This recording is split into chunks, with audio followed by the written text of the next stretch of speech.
Так, ребят, всем привет, подписчики. Хотел рассказать о такой проблеме на третьих фокусах, вот часто встречается, ну и на фиестах тоже, как я пришел к такой проблеме. При проезде неровности, в общем, чувствуется стук. Многие грешат на то, что это стойки стабилизатора надо поменять, либо втулки стабилизатора.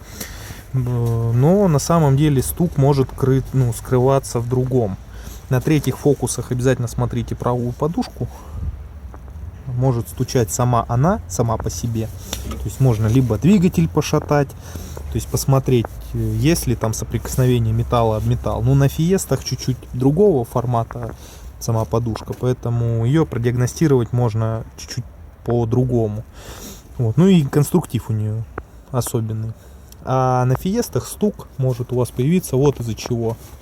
Вот бачок может стучать, просто тупо бачок, потому что он вот здесь вот в креплениях держится, вы видите как, и при проезде неровности у вас вот это все вот так вот бьет на кузов. Вот он болтается вообще в разные стороны. Короче, надо вот сюда подложить под низ, то есть сейчас демонтировать сам бачок, убрать в сторону, подложить туда либо поролон, и плюс ко всему вот сюда вот на вот эти вот фишечки, которые якобы должны его держать, подмотать изолентой, просто обычной серой изолентой, чтобы вот этого люфта не было, и проблема сама по себе уйдет. Вот сюда подмотать и туда. Так что прежде чем менять стойки стабилизатора, обращайте внимание на то, что вот бачок на фиестах, он достаточно сильно болтается. Вот так.